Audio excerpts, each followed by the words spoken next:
So I'm really happy to be able to share the principles of mindful leadership with all of you. What is my real motivation for being in a leadership role? Why do I want to become a leader? So that I can get all the recognition, I can get all the glory, or I don't really care about that. I just want to improve other people's lives. The real guru of meditation is Pandit Dasa. He's written a book about it. He's also known as the Urban Monk. The book is called Exploring Karma, Consciousness, and the Divine. So one of the key things about being a mindful leader is to being able to ask ourselves this question throughout our lives, not just once or twice, on a regular basis, constantly asking myself, what is my motivation for doing what I'm doing?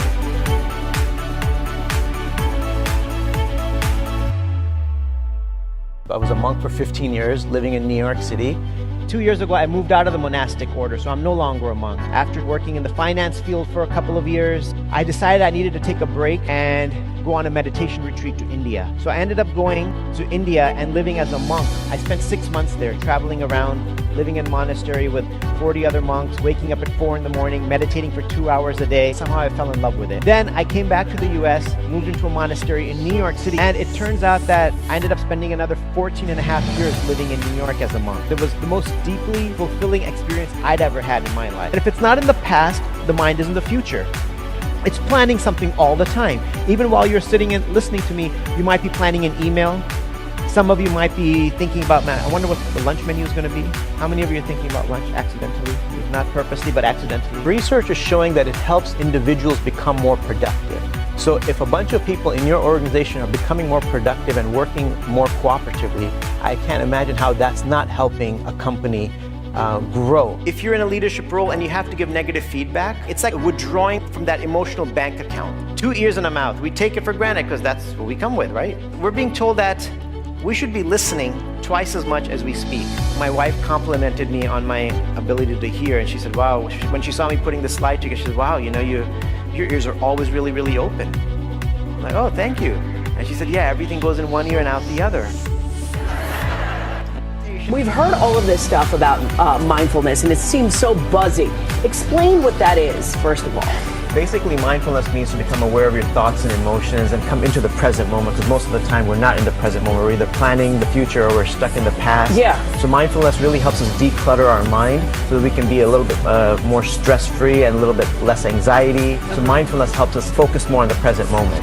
It's not necessarily the circumstances around you, it's your mind that's giving you high blood pressure. We're going to explain that a little bit more. Your mind is creating fatigue. It's your mind that's preventing you from getting a good night's sleep. Like you just can't let it go. The project you're working on, or maybe the conflict you had. You're holding on to it and you can't fall asleep. You're trying, but the mind just plays it. Oh, it's an instant replay mode. You can't get it out. So people are watching right now. I mean, they're going into their work day. What can they do right now to set themselves for a day that's fulfilled and not empty? Start off by putting your phone away. Sit down in a peaceful, quiet place for 5 minutes. That's all you need. And start to take deep breaths. And when you're taking these deep breaths, just focus on the breath. Try not to plan anything and try not to think about the past. Just focus on the breath, filling your lungs, and then a deep exhalation, because the deep breathing in itself has a real powerful way of resetting the mind, relaxing the body, relaxing the nerves. It can also be used before you go into like a stressful meeting or something, potentially a stressful encounter. Just take a few deep breaths. We're not in control of our mind. Our mind is like a roommate, a crazy roommate that never shuts up. It's almost like you let the roommate move in without checking references. So we have this roommate and it just doesn't stop. These are some of the tallest trees on the planet, right? They're about 200 to 300 feet tall. They can go from 8 to 20 feet in diameter, and they can live for hundreds of years, and some have lived for thousands of years. What's interesting is a tree that's 200 to 300 feet tall should have very deep roots. But these trees have very shallow roots. They go from like 6 to 12 feet. And these are massive, massive trees. So how do they survive all the storms and all the challenges that come? Their roots spread out and they grab the roots of other trees. So there's an entire network of trees holding on to each other, and therefore they can weather any kind of storm. So we can learn so much just from nature, of teamwork.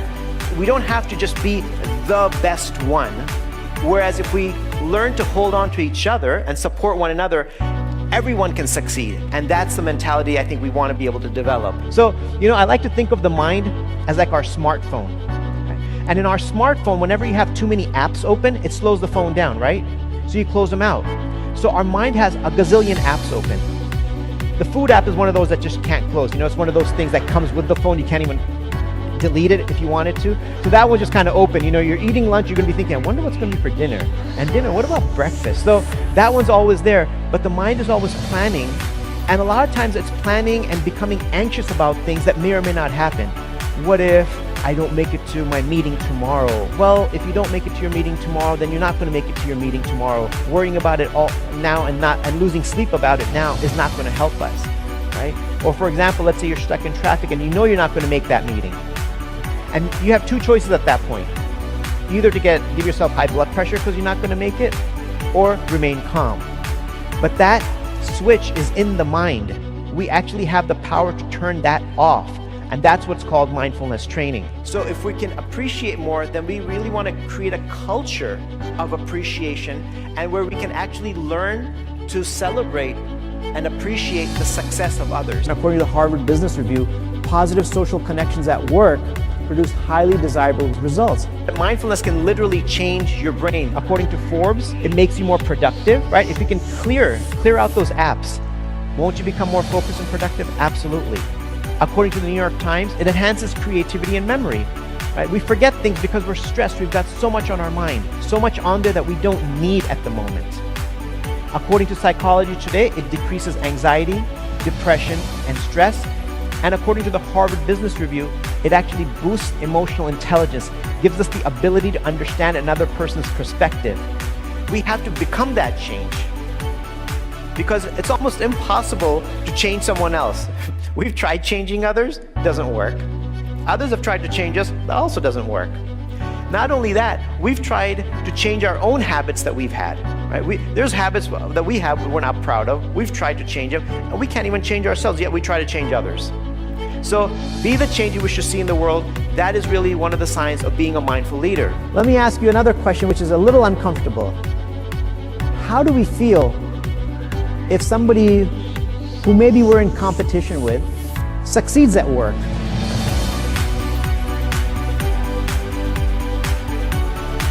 We have to admit we enjoy watching other people fail. Right? When someone else fails, oh, now everyone's going to see the truth. And I get to shine, I get to rise because of someone else's failure. But that's not how we want to succeed.